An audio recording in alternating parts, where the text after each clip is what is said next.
January 2025 meeting of the Maritime Advisory Board, our monthly meeting. As is my practice, I will go around my screen and identify who the participants are and their affiliation, and then we'll get started with the agenda.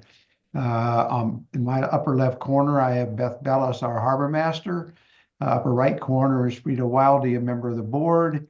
The next row, Rick Nelson, member of the board. Mike Tomasini, member of the board. Peter Trogdon, member of the board. Andrew Fegley, member of the board. Jake Iverson with Watermark, who joins us each month with insightful words of wisdom. Josh Durant from the City of Annapolis COA TV, and Duncan Hood, who has a big A on his spinnaker, as a member of the board. We have Hope Stewart from the City of Annapolis, and we have Alderman Ross Arnett from Ward 8. I think I got everybody. We have a quorum, and so with that, we will just get started with the agenda. It is a chilly night out tonight, and it sounds like we're going to have a little bit of weather, but nothing like the snow we've had in the past 30 days. Which, Ross, I'm going to digress from the agenda for a minute.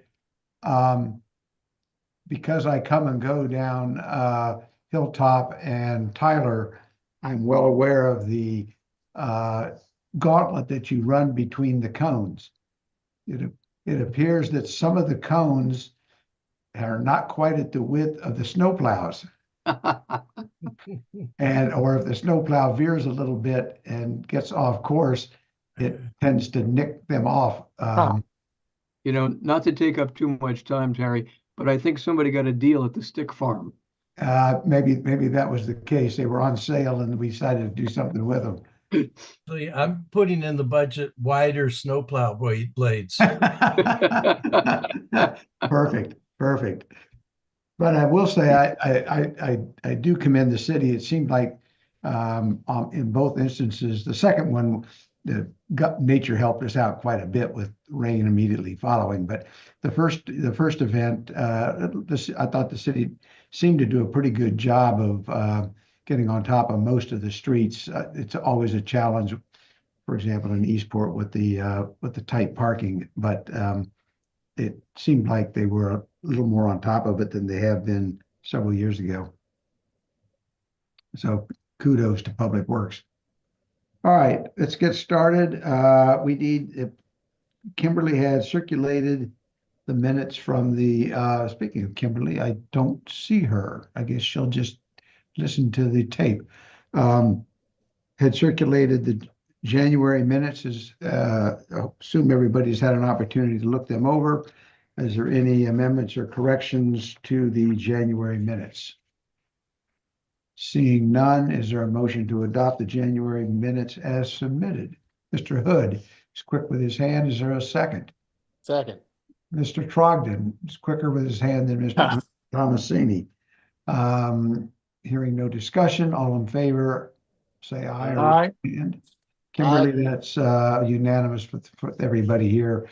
And by the way, Mr. Allen has joined us also.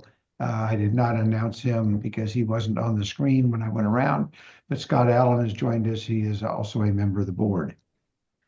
Moving right into the regular old business. Frida, I think you sent a report from the January meeting of the MIAB. I did, yes. Any highlights from that for those of us that failed to read it? Well, not really. It was very interesting, and I guess I should have reviewed it before tonight, but it was great, and they asked kind of how we were doing with things, and there seems to be a good spirit of collaboration going. So I'll be glad to send the report back around if I need to. It's buried in my email. I was traveling most bit of January, so I don't normally try to read it on the airplane, and I didn't download it, so that was my bad. And Rick, you have the February meeting. If they have one, just check and see. Yeah. I think they had one scheduled. Yeah, they have one scheduled for the 24th, so I'll Okay. report on that in March then. Sounds like a plan. Hope, economic update. Not too much since last month. We do have the Small Maritime Business Work Group that will be reporting to the Rules and City Government Committee on April 4th. So I'm sure that we'll have more information for you next month at our meeting. And that's pretty much it, but if anybody has any questions, please let me know. I don't remember if it was last month or which month, or if it was at this meeting or some other meeting, but when we got a report of vacancy rates, I seem to recall that and I'm going to use round numbers, if the vacancy rate in the city was 5.5%, it was considerably lower in the maritime districts. Correct. It was a lot lower. I think it was 0.8%. It's raised a little bit, but maybe at this point in Eastport, it's still maybe a 1% vacancy rate. So Eastport still has an extremely low vacancy rate. Is there do we attribute that to doing something right, or do we just attribute that to fate? I think a combination of both things, but we're still working really hard to maintain the health of our Eastport and our maritime industry. And we are also continuing to work toward a maritime trades apprenticeship program with MTAM, Maryland.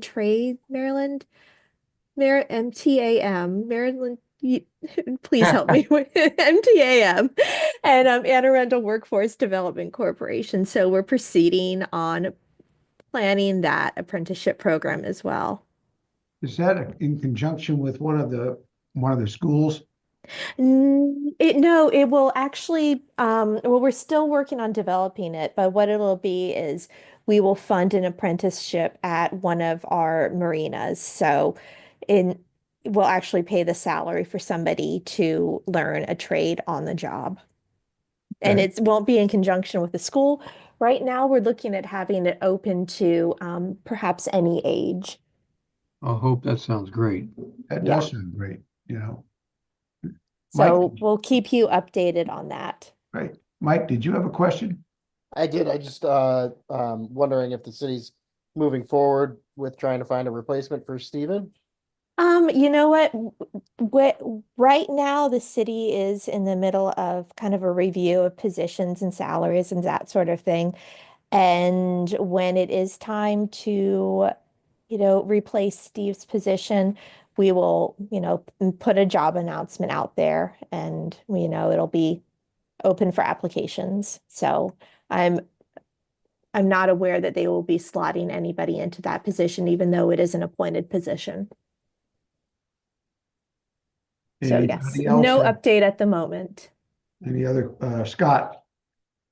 Yeah, Terry, I don't know if you're aware of it, but the community college has a jobs program and I think actually has some instructors working on these kinds of things, with outreach and finding jobs for students, obviously. Would it be worthwhile for the city and or the Maritime Advisory Board to interface with the community college in having something in their programs where they're going out to various, I guess, industries, you'd say, not necessarily cities, but would there be something from the city of Annapolis that might be productive for its maritime industry with some networking there and things like that? Oh, your thoughts on that? I think that if they were to have like a job fair or something, that would be a wonderful opportunity for our businesses to be present. Hope if you would check with the person who coordinates it at the county level. For some reason, I seem to recall that it was either through marine trades or through the county, and it might have been through marine trades. Marine trades is MTAM. Yes, Marine Trades Association of Maryland. I don't know why I blanked on that. It's been a long day. I seem to recall that maybe when Susan Zellers was the president or chairman or whatever she was at that, or director, that there was some there was some interface with the community college and a program at the community college. Would you just make a note to follow up with that with I either? will. And when we did have let us our know. meeting last year, we had a meeting with, different maritime businesses about, setting up this apprenticeship program. And we did invite somebody from the community college. So, we are in communication with them, but I will actually follow up with Jill Porter, who's the maritime representative for the county. Scott, did you have another question? Yeah, I found out about this a little bit from a friend of mine, Joe Cater, whom some of you may know, but he's a PhD economist that works with cities and various things that he's also instructing at the community college. And he brought this up. They have a program up there actively looking for jobs in various industries and things. And I can give you his phone number and maybe touch base with him as well. Yeah, and the Workforce Development Corporation might be aware of it too. So next time we meet, I'll ask them about this.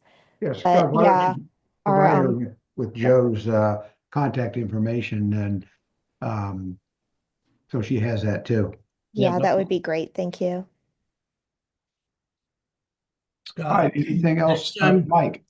Yeah, also, the EYC Foundation puts on a job fair at Burt Jabins Yacht Yard in April. And it brings in high school students from pretty much across the county. I can't remember the grades that were there last year, but it's pretty well attended. The kids kind of roll through the tables and talk to different exhibitors, mostly detailers and other marine outfits. And then they have lunch and but it was pretty well attended last year. I think probably maybe 200 kids or so came through the tents. So also that might be a good idea, Hope, just to reach out to EYC Foundation and see if there's a place for the city of Annapolis, even just to have a table with some brochures out. Yeah, anything we can do to, keep recruiting people into our maritime trades. Ross, did you have something? yeah, this was offline though. Scott, next time you see Joe, can you tell him that I was mentioning his name fondly this morning? He used to do contract work for me, but also I was working with him and Joe Budge on something. I haven't seen him in a long time. Well, I'll tell him you asked. Yeah, funny you should say that, Ross. I just recommended Joe as a contact for Rob Savage in the houseboat situation. Oh, good. So it Good. all comes around, man. Yeah. It is a Mr. small Chair. town, and which is why you don't burn bridges. Mr. Chair, we have a Gosselin Debbie in the attendees. Is that someone? That's that letter in. Yep. Okay. Couldn't do a meeting without the Goslin. No. Goslings or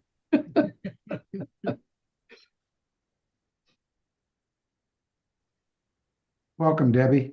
Thank you. It was kind of nice just listening, being You can't just listen. Looks like you have your hand over half of your screen. I'll work on that. All right. How about any update on the equitable public water access plan, Hope? I do not have an update on that. I think that would be through Eric Lashinsky. Is that correct? Probably. And we haven't had any update on that in a while. And I didn't know if anything was happening or whether it's sort of on hold waiting for, I mean, we obviously we have the street end park upgrades, which ties into that access plan, but I haven't seen anything recently that would indicate that any new programs are moving forward. I can ask him and see if we need to provide an update at the next meeting. That'd be good. And if not, I can move it to the on hold list down at the deferred list at the bottom. Moving on, we did get, thank you, Beth, for getting it in earlier today, the Harbor Masters report for February 18th, which has been streamlined a little bit. A couple of things caught my eye. I don't know what, I hope everybody had an opportunity to read it. The first thing that caught my eye is that there was the there's apparently been an appeal by Safe Harbor of Port Warden's approval of the project at Sixth Street. Beth, can you enlighten us as to what the basis of the appeal was or what their objection is? I couldn't actually. Alexis told me about that. Don't have any. I'm going to guess that they just feel like it's impinging on their two. Like if you look at the plan, where we would improve upon that landing and put in a floating dock. If I'm Safe Harbor, I would say my two slips, which are probably mud slips, would be impacted by that. And so I haven't actually read that, but my guess is that they're going to complain about that, which might have some merit. I don't know.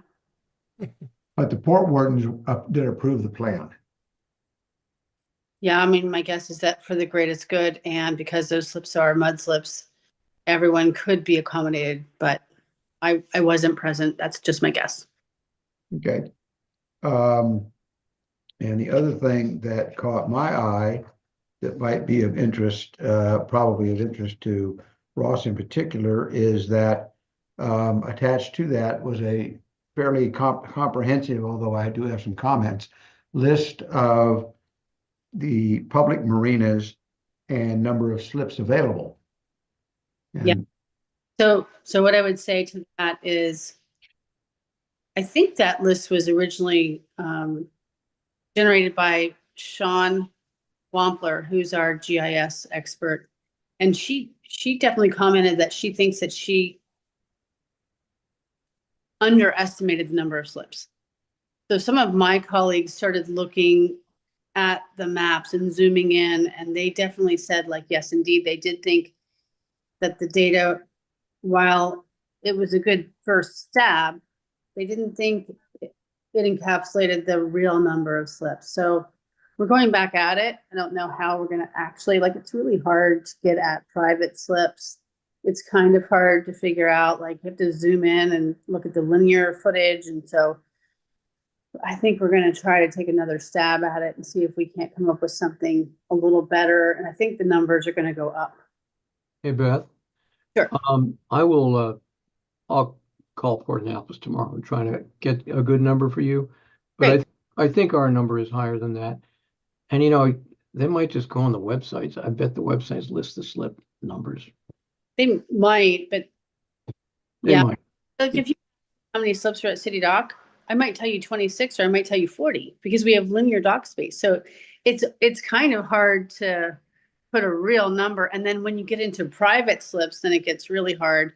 And then some of these other marinas, which I don't know if they're private or public or if they're properly permitted, there's these other like sort of odd animals that I don't know how to classify. So Yeah, I hear you. not When you're talking about linear slips, do you consider the possibility that they'd be rafting, or is it just single boats? we haven't considered that because I don't see that in I City. think that's good. I think that's right. Yeah, I don't see that. Okay, good. So this is it's great to have this list. I would say some things such as crab, they may have 16 slips, but they're not open to the public. So, you know, kind of subject to interpretation, I think. Sure. I think the reason we're trying to get this data is to try to speak to the houseboat task force.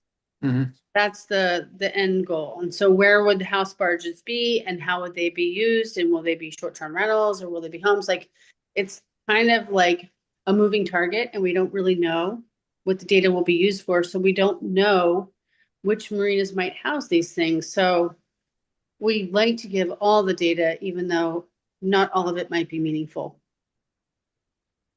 So, Beth, in that same regard, I see your hand, Ross. In that same regard, for example, Fairwinds are condominium slips, meaning that they are owned by individuals who also own a unit at Fairwinds, which would put them subject to not only to whatever the city might regulate, but would put them subject to regulation under their own bylaws. And that's probably the same with the yacht club at Burnside, the Newport Condo Marina also may have, those two jumped out to me as being ones that might have restrictions over and above anything that the city might put on them.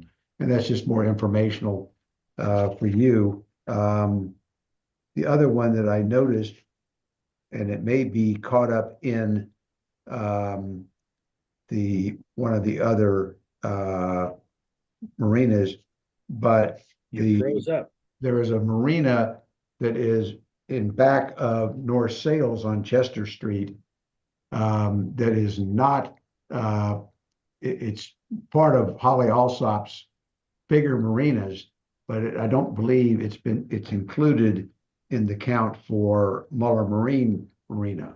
I think those 30 slips directly go out from Muller Marine, and there's a separate marina that goes straight out from North Sales building there on Chester, just down the street from Davis's. So that's just one to make a note of. That's all. Yeah, and there's another one that seems to be missing, the Annapolis Sailing School. Yeah. But if I could be so bold to ask folks to send me an email, because it's a lot of information to collate. So for example, I see Muller Marine Marina. And so if people would be so kind as to send me something that they think I'm missing, I would be very grateful. You all have a task, There we go. and you might get duplications. I'm assuming we're not counting the Naval Academy at this point. Doesn't seem like we should. Don't forget Ross. Their boats are bigger than ours. Some of them are So, grayer. Ross, you Terry, have something? at the end of 6th Street, I was at the Port Wardens for that. I know, and I actually have a very good friend who's my neighbor who is on the safe harbor side of this argument. But those two slips are egregiously in violation of city code. They come all the way out to the lateral line. They're supposed to be back 5 feet. And also the boats aren't supposed to protrude way out past the end of the piling. So it's going to be an interesting court case. I'm not sure, Beth, is Phil Dales the attorney for Safe Harbor? I don't know, but definitely Alderman Arnett, you know as well as I do, that creek needs access. Yes. Street is so important, so I hope we can resolve this. Yeah, well, we need to.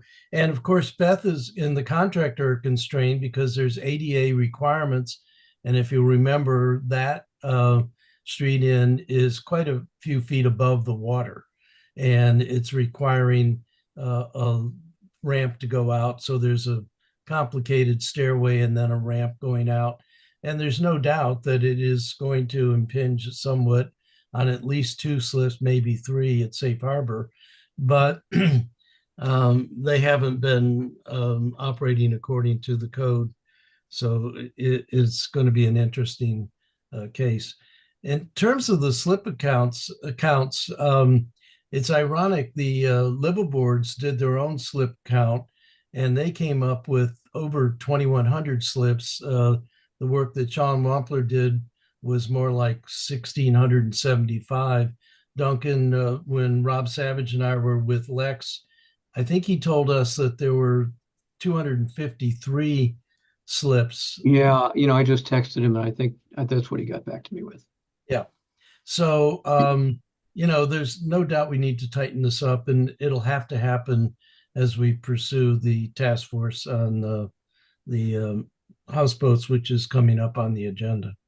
Yeah, for certain. Well, it's definitely a good start to, get a comprehensive list of all of the marinas or all the marina facilities, and B, then try to ascertain how many slips, and those can come and go, depending on configuration in any given time. But and the linear dockage is an issue.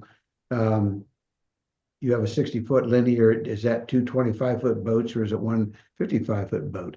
So there's always going to be some nuances. But this, I just was impressed with how good a start this was.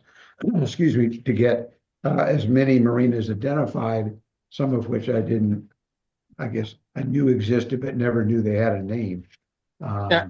Just a quick thing, Beth, just in terms of assembling it, because it is quite a good list, but how was that guided in terms of coming up with the list? I'm not sure. What I think happened is Sean used her ArcGIS and she just panned out and panned in and started counting. That's what I think happened.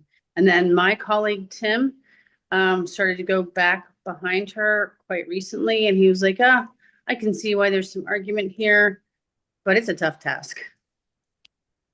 Yep. And I'd actually asked Sean to do that a few years ago when we were doing the Maritime Task Force. All right, anything else on the Harbor Master's report? Just one thing. Beth, as usual, a great report. I love it. Could somebody clarify the update on City Dock? As I read it, it sounds like it's a motion to rescind a stay, which means the Harbor Master's building is going to be pulled down before we get going on that. Am I reading that right? So I couldn't say what's going to happen first. All I can tell you for certain is that we do indeed have a hearing scheduled for March 18th. And the purpose of that hearing is to lift the stay. So right now, as far as I can tell, we legally can't proceed. And so as far as I know, on the 18th, the city's going to try to have that stay lifted so we can move forward. And I know that these timelines are super tight because if we don't start construction, Yeah. and so it will be pushed back a whole year. So I'm certain the administration is keen to move forward, although I don't think any of us can say how that's going to come out. Yeah, I think my concern is they take your building down before you have someplace to go. Yeah, that's a good point. Well, that is the plan, though. That's what I understand that the mayor wants or the city council wants. Why is that? City council has nothing to do with this. Ross just did this. Yeah, right. Well, I mean, how's she We going to were do her never job? consulted. Yeah, how's she going to do her job? Yeah, I probably shouldn't speak to this. Maybe you Yeah, can. I no, noticed Beth, your report is let very me different talk, this Beth. time. I need to get a copy of your report. I didn't get it, but I did like the rewrite you did, and I thought that was very sound rewrite. And so in any event, my understanding in talking to some of the people behind this, including Mr. Hartman, is that once we get the judicial review, there can be further legal action. And because it involves tearing down an existing building, and particularly since there isn't really a strong plan for where that function goes while the building is down, there's likely to be a judge will continue the stay. And so unless the stay is removed and there's wrecking ball crews right there on the site before the next legal action can be filed, I think the Harbor Master building will stay around for a while. Yeah. Ross, what is the thought behind it, though? Why? I don't understand. So the expression from Burr Vogel is that has to come down because that's where the berm starts to get built up. I personally find it interesting that it's just that exact spot, not 10 feet one side or the other. And I do think there's more tactic involved in it. I think that getting new facilities, I don't have a problem with the current Harbor Master building. It's 50 years old and it probably can use a renovation, in which case, while that's going on, it'll be hard to work in there. But the the use of the bathrooms and the showers by our resident homeless people doesn't make it a particularly savory place to use. I don't think I want to be a visiting boater to Annapolis, but And all of this stuff is up in the air. We have no idea what's going to be happening with the FEMA money. And there's starting to be some mixed views on the council about the wisdom of proceeding with FEMA money. And this is heavily, Beth, I can say all of these things because I can be controversial. The budget is starting to be formulated, and with the notion that the state is downshifting to the counties and the municipalities, and the counties are downshifting to the municipalities, and also the lack of certainty about what's happening with grant money. And the city does have, $8 or $9 million worth of grants that we get every year. And if that dries up, I think there's going to be some real financial questions when the mayor delivers his last budget the second Monday in April. So I would think that prudence would dictate that we see the money before we do something. But again, the council has not been involved in this. We've been briefed, and the mayor's been very good about giving us periodic updates. But the mayor is the chief executive officer for the city, and he signs all the contracts. And he's the one that has the authority. And of course, we have the contract with Medco to do the 3P. We're finding out some uncomfortable things on the 3P about the fact that we really don't have any control over the rates that we're charging for parking at the Hillman Garage and the surrounding territories. And we're getting a lot of complaints about people getting $50 fines. And we're sort of saying, That would be me. Me too, but I appealed it. Who did you appeal to? I don't know. There was some, I wrote a letter to whatever address was on the back because their machine charged me, but then they ticketed me. So it went away so far. Well, we want all of those $50 fines because that's paying for the city dock. It's right. Oh. Well, I'd rather do it in some fashion that I can deduct it. So Ross, the council has no way of stopping it if the council, if like all 8 of you said you wanted to. We could do a resolution saying we don't support the city dock, but a resolution is the sense of the council. The only part that the council has control over is what's in the capital budget for the city dock. And there's less than $3 million in the capital budget. And that's really in out years anyway. So no, there could be a rebellion on the council saying we don't want to do something. But in terms of contractual, the city really turned this over to Medco, and the contract is really between Medco and the ARAP, and then ARAP has its own subcontractor. So Premier Parking is the one that's controlling the garage and some of the surface areas. And we just recently got an interpretation from the Office of Law saying, keep your mitts off. Too bad about the $50 fees, but that's something between ARAP and Medco. Thank you for the explanation. Yeah, well, I'm not sure it's a satisfactory explanation, but it is directly from the Office of Law. Question, Ross. Who has the actual say to start the demolition of the harbor master's office as it stands now? Is it the mayor himself, or is it the contractors? It is the mayor and the director of public works. But and it is, as Beth or someone said earlier, we are trying to juggle around the boat shows. It's an important part of the city, and it is a non-trivial amount of money that goes into the city's coffers. So if we don't get started fairly quickly, I think it's going to just perforce on the calendar have to be delayed until after the fall boat show. And guess what's after the fall boat show?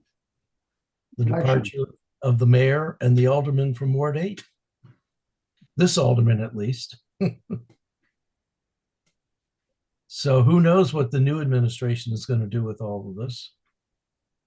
It's, you know, it just seems that it's important that the harbor master's job continue through the summer. If she has no place to do it, that's a problem. I think you're absolutely right. In my personal view, yes. House barge. But Yeah. yeah, we'll put them all up. They can dock outside of all the houseboats. So Ross, I was just curious when you suggested that some of this may be tactics. Often, if you get rid of the harbor master's office, then there's nothing to protect to keep in place, which therefore means one has to be built. Do you think any of that kind of gamesmanship is going on? I think do. Yeah, well, I think there's a lot of gamesmanship. But the thing that I've raised, and it's sort of not warmly greeted, is if you tear down the building, the harbor master and the marina function are going to have to go somewhere. And one of the suggestions is we'll rent trailers, and there'll be bathroom trailers and office trailers. And then when the new building is erected, which is going to be quite a bit down the road, we have to do all of the resiliency infrastructure before we can start putting in any new building. So, I mean, I think you're talking easily 2 or 3 years of temporary circumstances.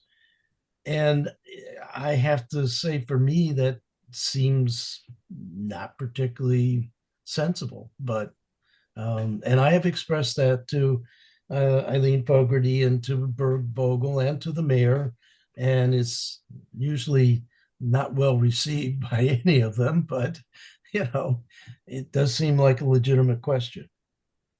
Well, if you think back a few years, Eastport Yacht Club managed to operate out of Juanitaville very successfully, which was a double wide trailer, and keep a full But 600 that was member, because of the good drinks that Juanita put forth. kept a 600 member yacht club functioning. So Actually, better then than now. perhaps. Maybe A we little should different call than, Juanita.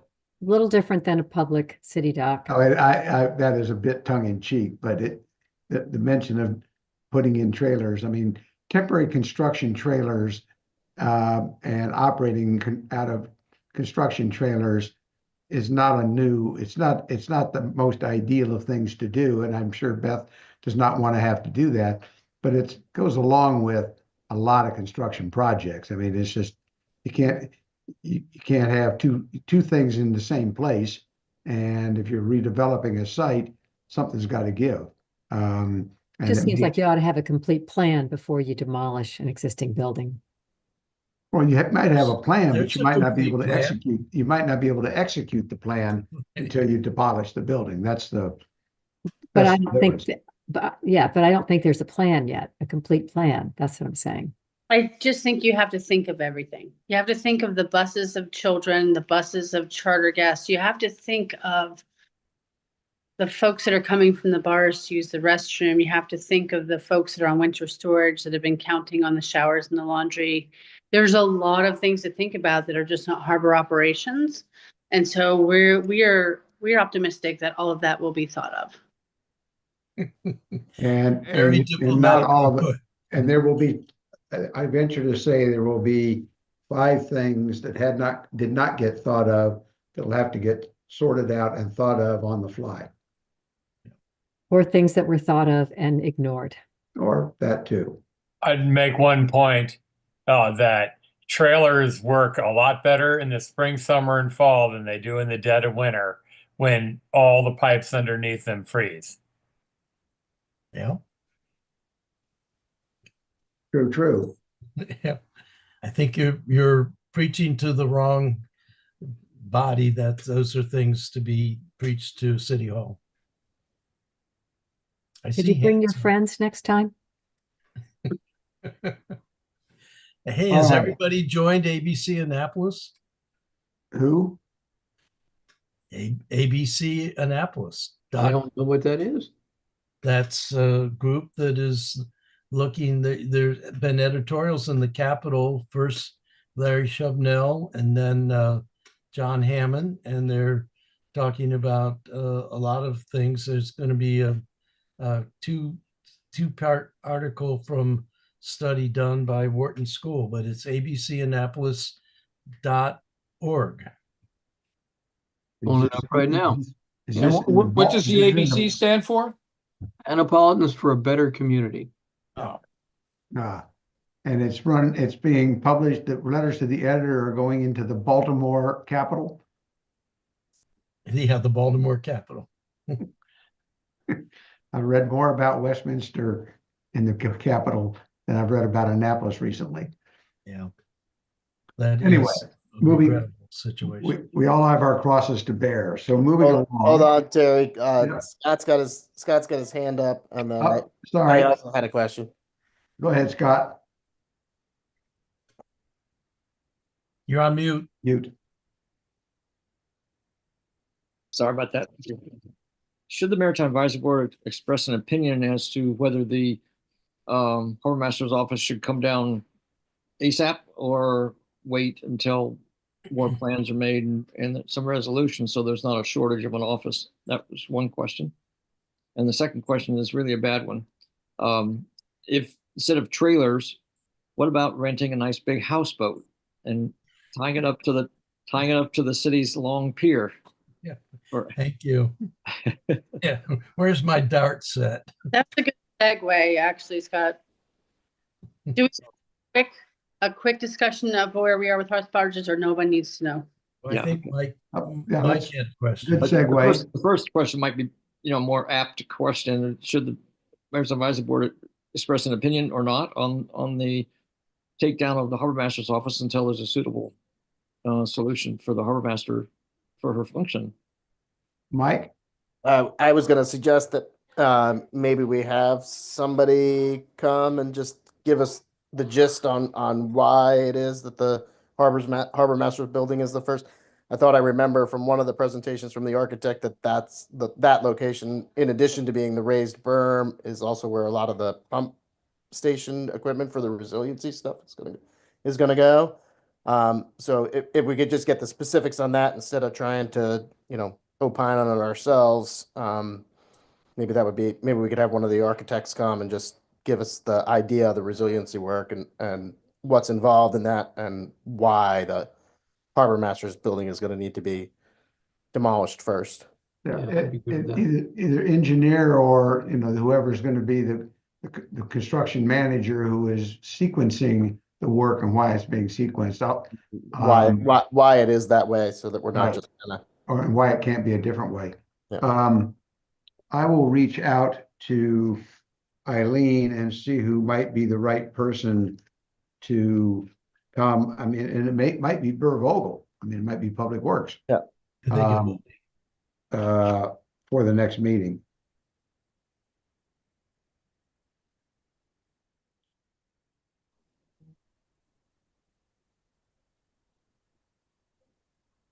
Any other comments or questions on this topic?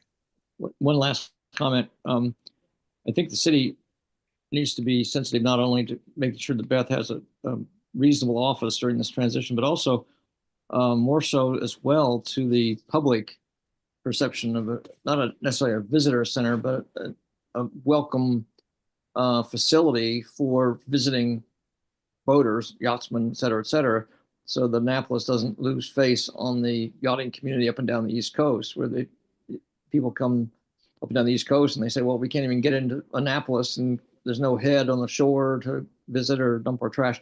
I think the city needs to be sensitive to it. I don't think Beth should be responsible for that necessarily, but I think as part of this, both Beth needs an office, but also I think the city needs to have not necessarily a welcoming center, but a center that is welcome to boaters as a facility, even if it's just the heads for the boaters when they come ashore. Absolutely, Scott.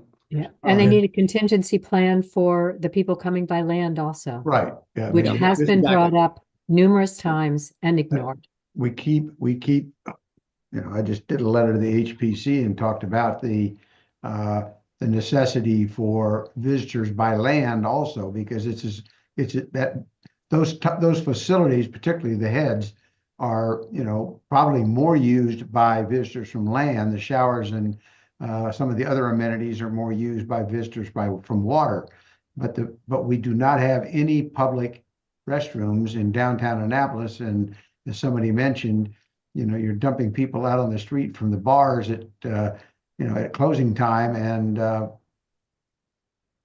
and need to someplace to go besides off the side of Yep. City Dock. Yep. Yeah, Yeah.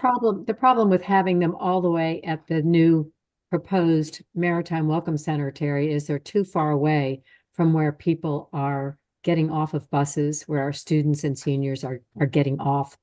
They're way too far away to be convenient for them. I think we have gone round and around on where would you put it that doesn't, There have been plenty of suggestions. Yeah, every location has the pros and cons, and I guess that's for somebody else to figure out. There have been plenty of suggestions, but only one solution, which is not a good one from my perspective. And I would say I think we've heard that. one of our immediate requests, and we hope we learn soon, is like, we're getting calls every day of people that want to reserve dock space. And these are people that have like a graduate from the Naval Academy, or they have their 45-year reunion for their Naval Academy class, or weddings. And so we don't want to disappoint people. So we're being judicious and we're not taking reservations now, but we think there's going to be an answer soon, and we'll be able to change our website. So that's our immediate sort of need. All right, anybody else on this topic?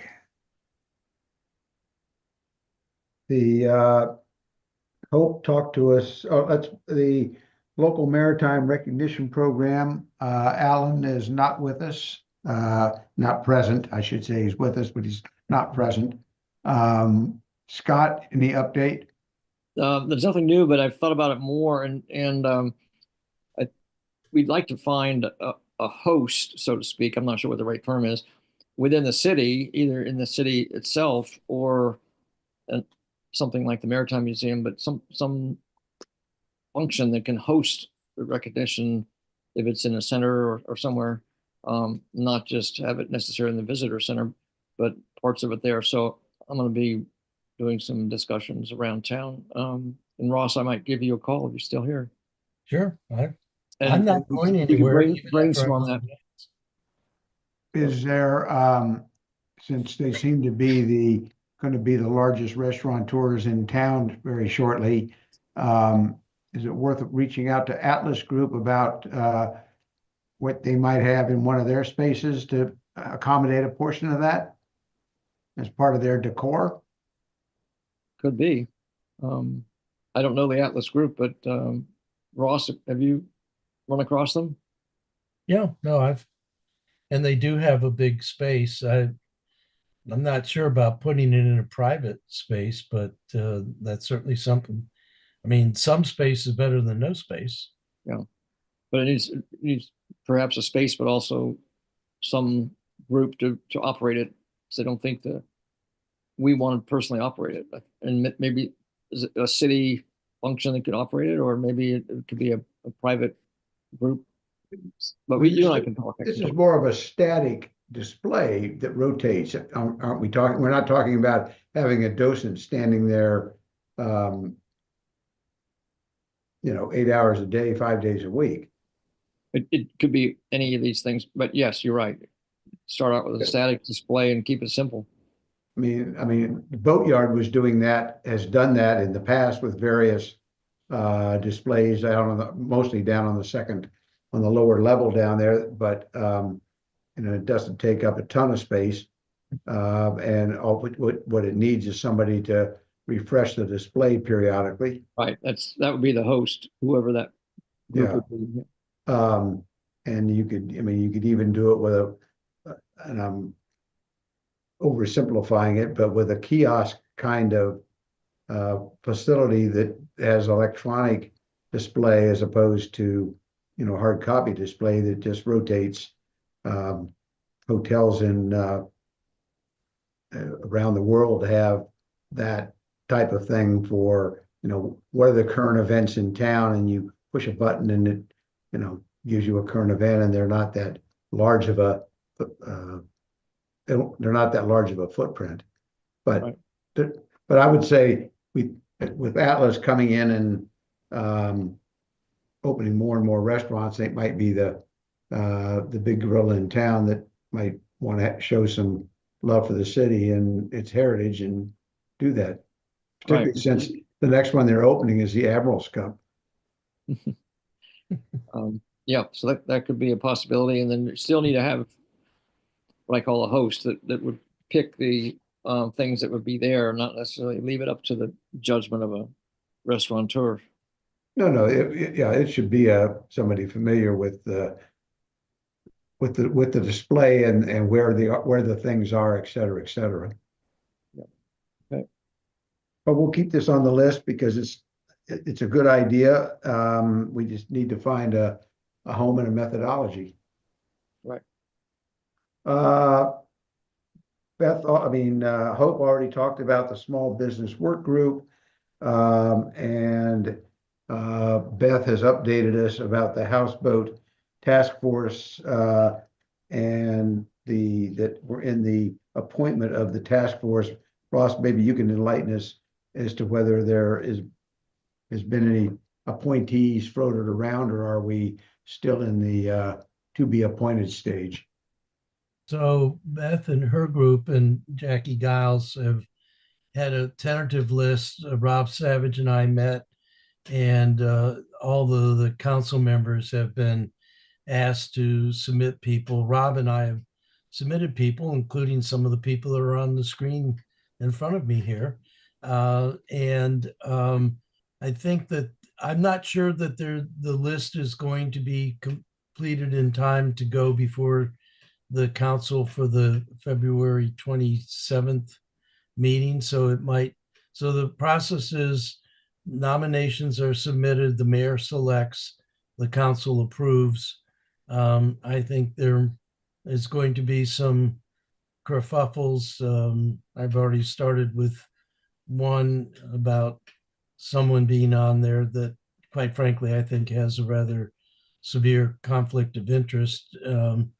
And when I raised that with the mayor and Alderwoman Finlayson, I got quite a bit of pushback and the threat of a fight. So just like most other things, this will not go calmly into the night, but there are names prepared. I have to say, I've been quite impressed with the data and the work that the harbor master has already done, and quite pleasantly surprised by that. And so I think once we get the group going, there's going to be a good basis of information already available. But there's a lot of other things that most people don't comprehend. The plan, at least from Flow Homes, is that these would be chartered and monitored by the Coast Guard.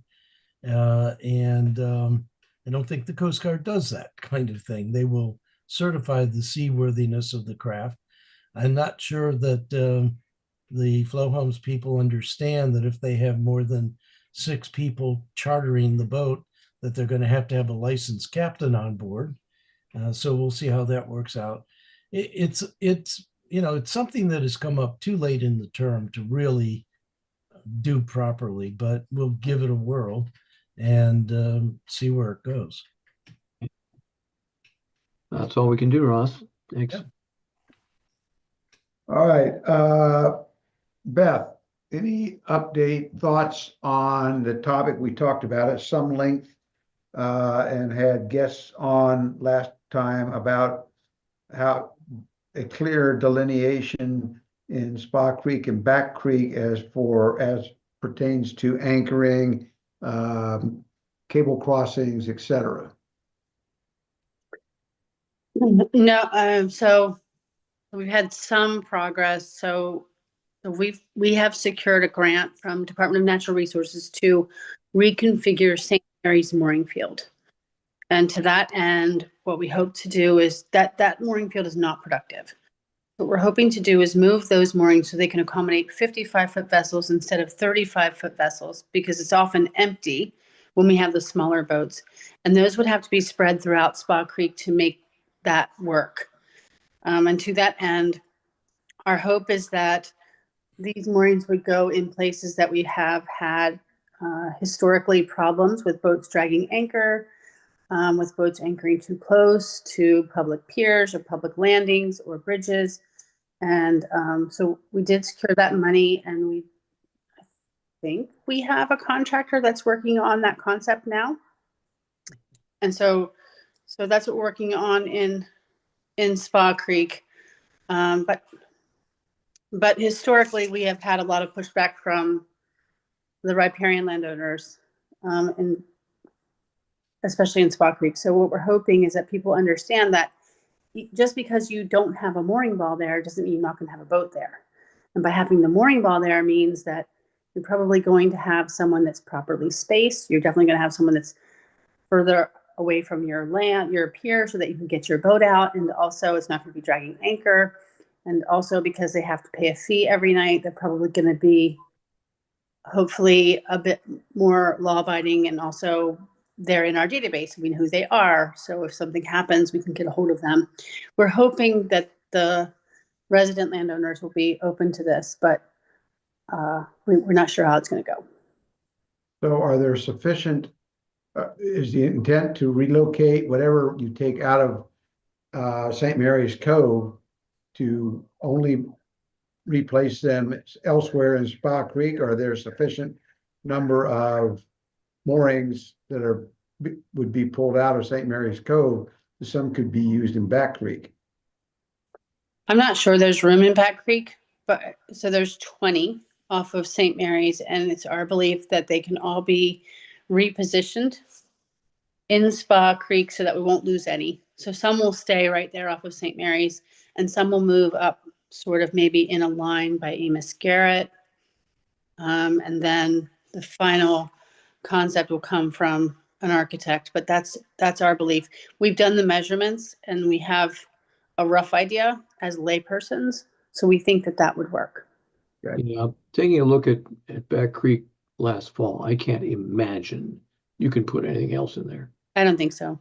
And I didn't realize that Annapolis, is it Port Annapolis or Annapolis Landing, is building a pier like we didn't, like that's happening too. I know we're moving some pilings. We're expanding a pier. So that's, yeah. So I don't know how much more room there is in Back Creek, if any. Yeah. Okay.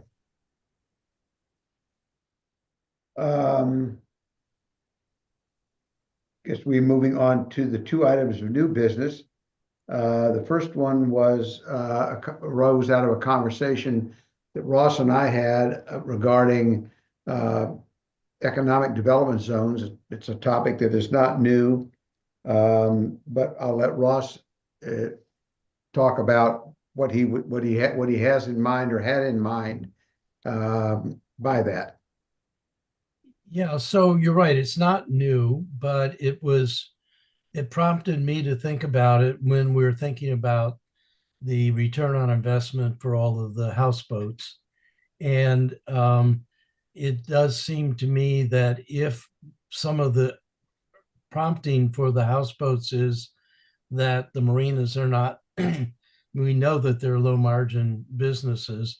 If they're not making enough money so that the houseboats at 80,000 a slip a year as opposed to 12,000 is something that is exciting to them, and we really do want to have a robust maritime industry, maybe we ought to be looking at other ways to make marinas successful. And one of the things that we've talked about is some kind of business investment district or something, because as I understand it, marinas are assessed like any other commercial property, but they don't have a return on investment like other commercial properties. So this would be something where we would create these economic zones around the marinas and give them tax relief. I don't know how much tax relief, and I don't know the particulars of it. Terry, you seem to know more about it than I did when we were talking about it. But I think we want the whole purpose of Annapolis, almost since its inception, is to be maritime, first commercial, now recreational. And if we want to keep Maritime, we're going to have to do something to help that continue or happen. And so this is something that in my remaining time, if we can really develop a plan, I'm more than happy to work with Hope and Chris Jakubiak and others to introduce legislation to create these zones and give this kind of relief, whatever it might be, to the maritime industry. So that's about as well formed as the idea is.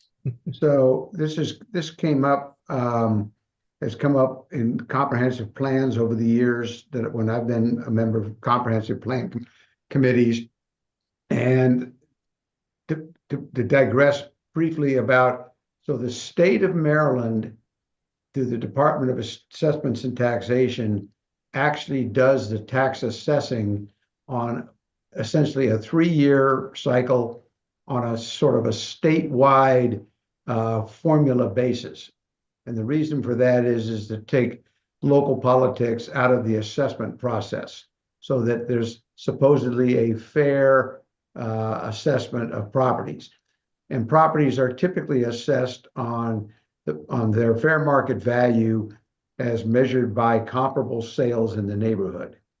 So if my house if the house next door to me sells for $600,000, it is entirely likely that plus or minus a few dollars, I'm going to get an assessment of $600,000 because the assessment people take an arm's length sale as the market saying what is the fair market value of a property.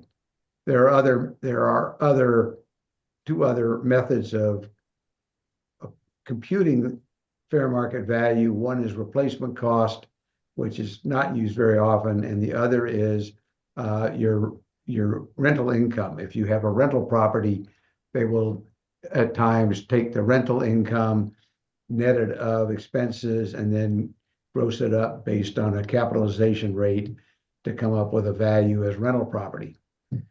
The issue with marinas is, one, they're typically often assessed based on their adjoining neighbors who might be a condo on the water. And so you take a 1,400 square foot condo that sells for $800,000 and you extrapolate that over a 14-acre marina, and you get a really skewed assessment.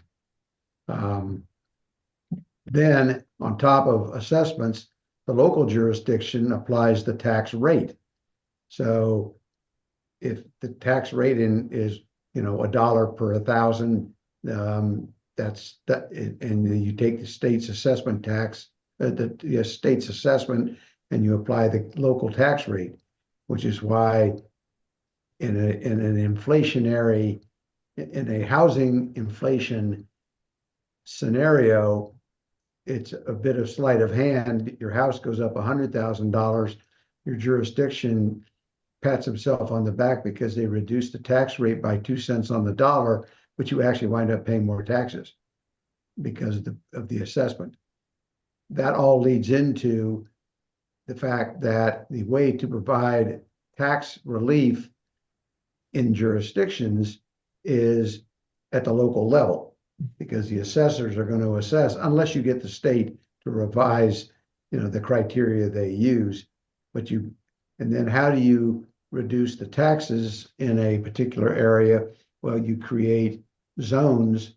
Economic zones is one way in which tax incentives, tax reductions, whatever, can be applied to that zone. And what we have talked about in years past is the fact that Annapolis is somewhat unique in that we have really just 3 maritime economic zones that are already outlined on a map that could be simply made into development zones, but their own an economic development zone with their own parameters.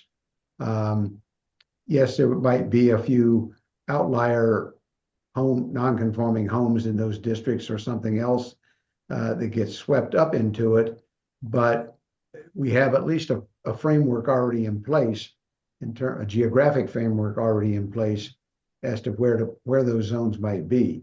And that's what Ross and I have talked about, and I've talked about with, with others. And Ross, I think if working with Hope, working with the city, if we can get at least, even if it's something that's put forward that starts a discussion, would be probably pretty helpful. I'm no expert on how you develop economic zones or how you implement economic zones. I just know that they are used very often throughout the country and for a variety of purposes, mostly to incentivize the businesses that are in those zones. I'm going to jump in and say for a business improvement district, one of the requirements, I believe a nonprofit has to administer it. So you all would have to think of the nonprofit. That would be the one that would be responsible for it. And one of the challenges is, I think the majority of property owners in that district have to agree to be a part of it. So that's been a stumbling block for a lot of cities. And Would be the purpose of, and you may not know the answer, but what would be the purpose of a nonprofit operating it, and to what purpose? That I think that's just part of the rules of setting up a business improvement district. I don't think it's administered by, I mean, by a city entity, but we would have to look more into it. But I do know that the majority of the property owners do have to agree to be a part of the district. You can't just set it up without all of the, without the property owners agreeing to be a part of it. I suppose it's a function of what's the benefit to the property owner as to whether they'll agree. Right, you would have to sell it to them. But is that the business improvement district, is that different than, say, for example, a free trade zone that like there is over in Prince George's County? It's kind of an odd, think of an odd place for a free trade zone, but and there's an inland port zone in West Virginia. I guess, it would all depend on, what you're looking at, what what your goal is. And, I guess we would just have to discuss it with our Office of Finance as well. They're not easy, is just what I'm trying to warn you all about. But, it's just definitely something we can explore. So unfortunately, if Mike Marwin were still with us, I talked with him. There's actually a number of different ways, and each different way has its pluses and minuses. What I wanted to do is to run it by MAB tonight. Actually, Cynthia Reuter in the Office of Law does excellent research. And depending upon the kind of feel I got from you tonight, I can ask her to do some research. She can work with Hope and Chris Jakubiak. And obviously we'll have to work with the finance department. This, as I mentioned earlier, is not particularly a good year to try to do this, given shortfalls from grants and other kinds of things. But it is a good year to do it, given the big increase in property assessments that we're all feeling.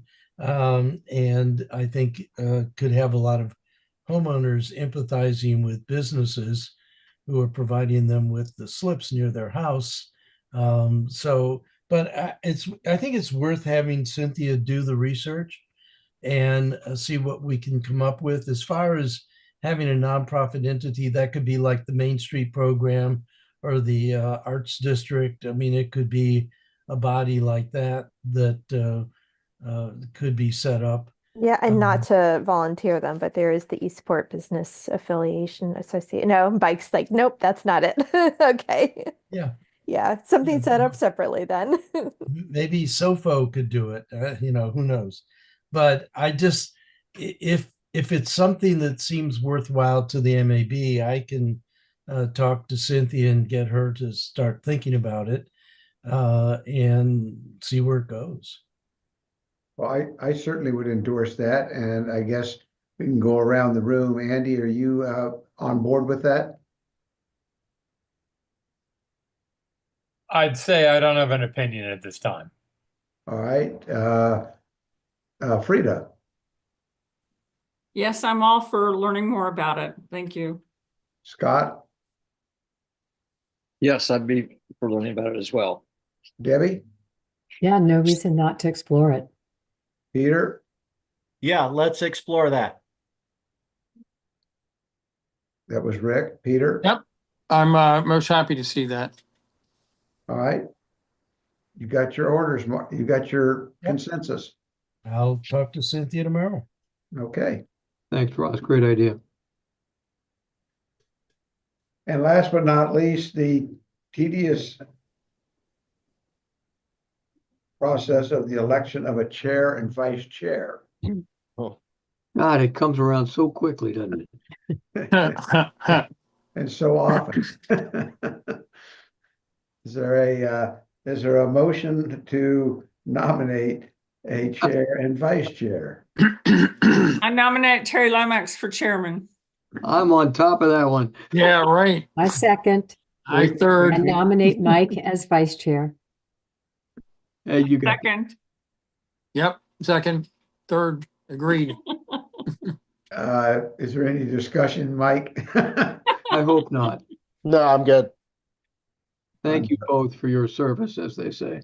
I'm good. Is all in favor? Here, here. Aye. Aye.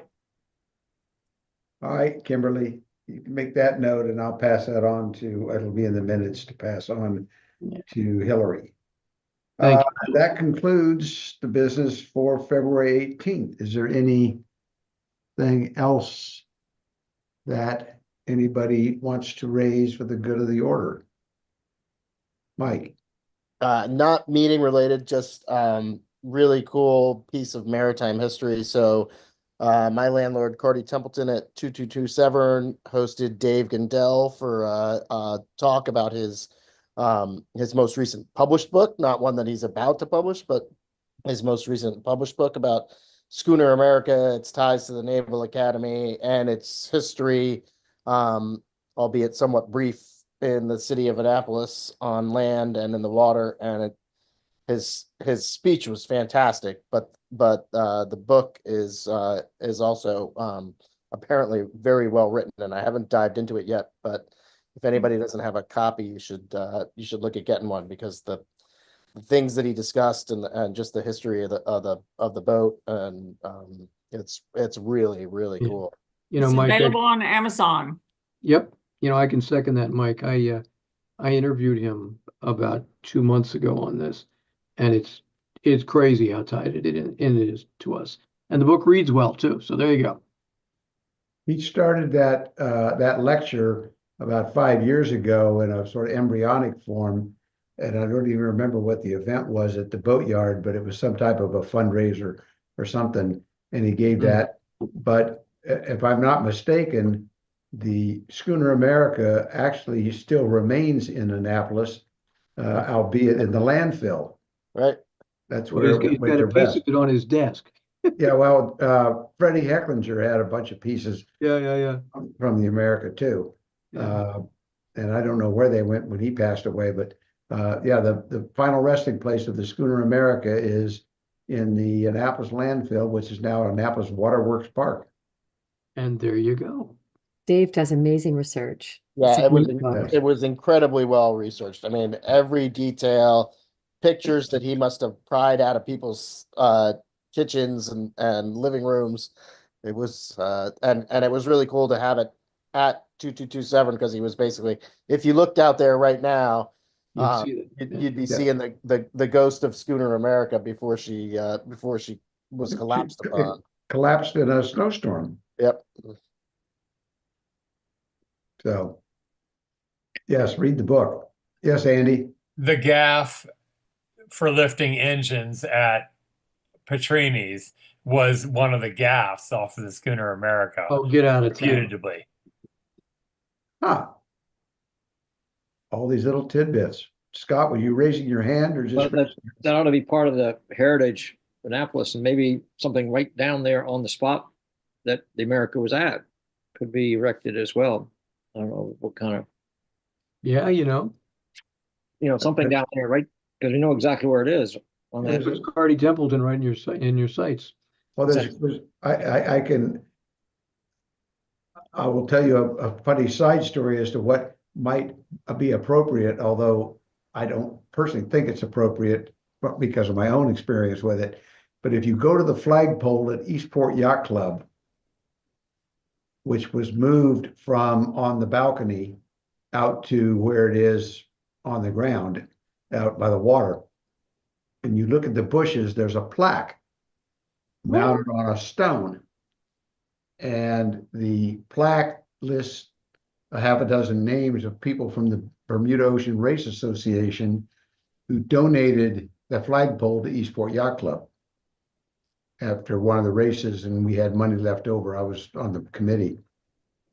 The only irony is it's got 8 or 9 names on it, but the plaque was donated by a funeral home, and the funeral home name is on the plaque. So if you look at it, it looks as though there's ashes of 8 people beneath this funeral home plaque. But Oh, the my next time you're goodness. down at Eastport Yacht Club, walk out and look at the Oh, you gotta love that. walk out and look at the by the flagpole. There's the plaque there. So Pretty fun. anything else? Is there a motion? Hey, watch Sea Stories this Thursday. I'm interviewing a professor from the Naval Academy about the Barbary Wars. Those are the pirates who catch you and cut your hair. No, not kidding. The Pirates of the Barbary Wars are actually another iteration of the Christian Muslim evolution of fighting. That's certainly part of it. You bet. And I'm trying to remember the name of the book that traces the 5 major events from the birth of Muhammad all the way up through the Barbary pirates. Well, if you think how they all get it over to me, interrelate. I would be very interested in reading that. I'm going to come back with it. It's a fascinating book. I bet. It involves the Crusades, and it's a fascinating book of the interaction through that period of 700 AD to 1700 AD. Well, Duncan, did you Yeah. read the book about the lost city of Baltimore, Ireland? I know. That's fascinating. It's not a long read, Do you but remember what it's called? I think it's called The Lost City of Baltimore or something Makes like sense. that. But the Barbary pirates came in one night and basically collected everyone in that town, in that village, and took them back as Put them slaves. as slaves. Yeah. Yeah. That was the modus operandi back then. Yeah. You know. Right. As I remember, Baltimore, Ireland, it has palm trees. It gets kind of a circular flow. Is that right? Yeah, and they have Ravens banners in the pub there. Huh. Small world, man. Okay, No. I'll let you go in a minute, but I interviewed another guy who sailed a 21-foot boat from Prince Edward Island to Baltimore, Maryland, to the Azores, to Baltimore, Ireland. 21 feet by himself with no through hulls. You know what that means? Drywall bucket. He had a bucket. He had a bucket. Drywall buckets. Or an open transom. Oh, golly. Ooh, don't go there. So, Yes, Andy. Oh, rest in peace, Frosty from Martin Bird Associates, who lots of us knew and loved for a lot of years. thanks, Andy. Thanks for that. Any motion to adjourn? Debbie, Go back to our monthly second. lodge. Debbie was first. Peter was second. We have a motion to have a second. All in favor? You Aye. betcha. Aye. Aye. All right, everybody, sleep tight. Thank you for Thank you. listening in, and everybody have a good rest of